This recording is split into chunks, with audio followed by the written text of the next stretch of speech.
necessarily planning on doing a video right now, but look at this. How can you not, right?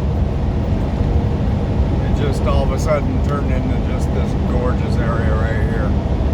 And the way the sun's, the angle of the sun right now, it's just particularly beautiful.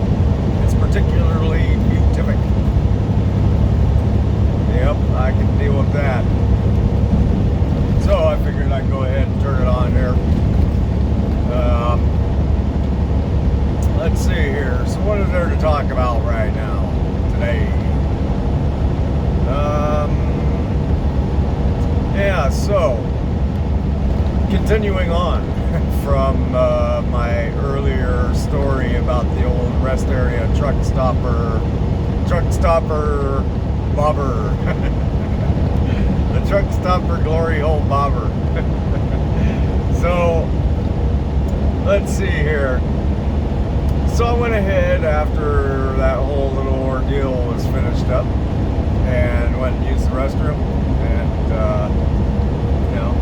took my time, walked on back down to the truck, hopped in, and pretty much just sacked out. I tried putting on a movie, to help me fall asleep, and it wasn't working, so I just turned it off, and I ended up going to sleep.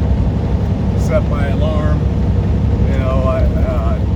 I set 2 device alarms, just in case one doesn't work. You know how that goes.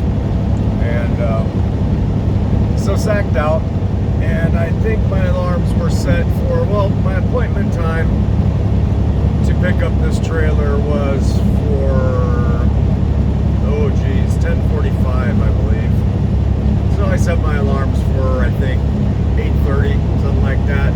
Usually, just give myself about an hour to kind of wake up and go brush my teeth, wash my face, just kind of rouse myself up, and then give myself, another hour to get to the location, which was actually from where I was at, only about 20 minutes away. So, like I said, I went ahead and sacked out, and so 8:30 a.m. my alarm was going off, and I was pretty tired, and I hit the snooze, once or twice, and then fell back asleep. And then the next thing that I know is on my truck door, right? And I blink out, blink open, and I'm like, oh shit, what time is it? And so I go to the door, and I was pretty sure I knew what it was, because I was at a truck, a way station rest area, and open up the door, and there's a state trooper, and a real friendly guy, actually, super cool. He's like, hey, how's it going? Good. And I was just, wiping the crud out of my eyes, basically, and he's like, so you doing your 10-hour reset? I was like, yeah. He's like, okay, how much more time do you got on it? And so I look at my log, and it had already reset, and I knew it had, because at this point I realized that I had overslept by about 30 minutes or something like that. And so he's like, yeah, well, this parking spot where you're at right here actually is an inspection area. And he's like, it's fine. He says, don't worry about it. Take your time. Rouse yourself up. He says, I'm not worried about it at all. He's like, but if it was one of the other guys who does work here, later in the day, they wouldn't have, they would have been a little bit more upset. I was like, yeah, cool, no worries, I appreciate you and all that. So, I kind of, took a minute and, fired up the truck, and I went and I moved over to one of the, now open spots where the truck and trailers get to park. And, then went ahead on to the bathroom, did my morning bathroom stuff, brushing teeth and all that. Came back up to the truck, did my pre-trip, and off I went. And so I had to go up to, I think it was Kent, Washington, to go pick up this empty trailer. And the plan was, and then that went off, no problem. And then haul that down to Sumner, which was about 30 minutes away, to go get it loaded. So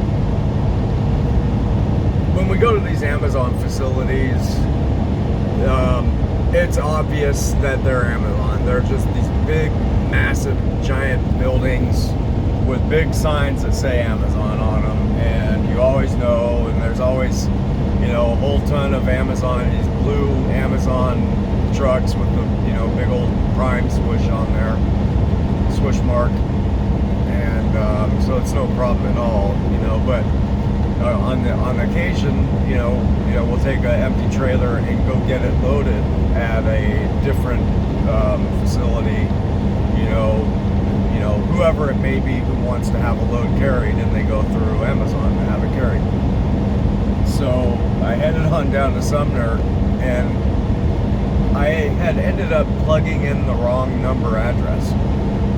It was like 3414 was the actual address, and I plugged in 3417. So I'm there, and I'm early. I actually had at least a half an hour to spare by the time I got onto the street where the address was.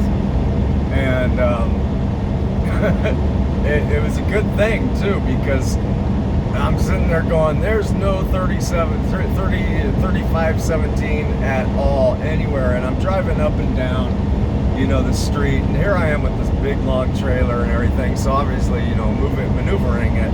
It's not just like doing U-turns in a car. You can do U-turns. And I ended up pulling into two wrong yards. And, so there's the other thing. So the address that I was looking for was 3514, which is an odd or an even number. And the address that I plugged in was 3517, which is an odd number. So not only was I was looking in the wrong side of the street completely. And I was just going, man, I can't find this place for nothing, and I had did a U-turn in the street. The name of the street was 162nd. And so I had done this big U-turn in the middle of the street there, and I had waited for all the cars to go by and as many trucks as possible. And of course I did it in front of this one truck, and he was way back there. It's not like he was that close. And by the time he got up to where I was doing the U-turn, the end of my trailer was still in his lane. And you get these jerk-offs that just ain't got nothing better to do to complain, and I hear on the CV, oh, that trucker I kick his ass, and he probably thought I didn't have a radio. So I hopped back on, and I was like, dude, get over it, and then didn't hear nothing else from him. So I finally figured out that I had the wrong address and that I was on the wrong side of the street, and went up, and then even still, the location where I was doing this live load, it was a quadruplex industrial complex kind of thing. So it had 4 different buildings, so there wasn't just one address. There was a sign that said 3512 through 3617 or whatever it was, so each of these buildings had its own separate address on this street. And then on top of that, I needed to be looking for building 4, and I needed to be looking for suite 400. And so I pulled in, and there's all these truckers in there, and people getting loaded, and people doing paperwork in their trucks who've been loaded, and this and that. So it's all kind of, like everybody's raring to go kind of thing. And here I come, and I'm still green, and so I hopped out, and then for the life of me, I couldn't figure out which freaking building was number 4. It wasn't written. I couldn't find suite 400, so I walked around in the front of the building to the side of the building, trying doors that won't open.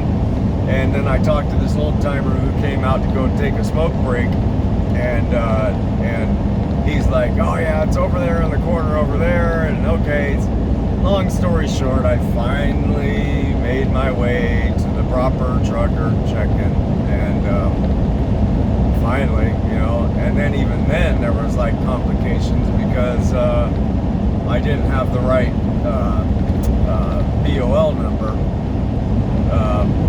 It wasn't showing up on my Amazon app,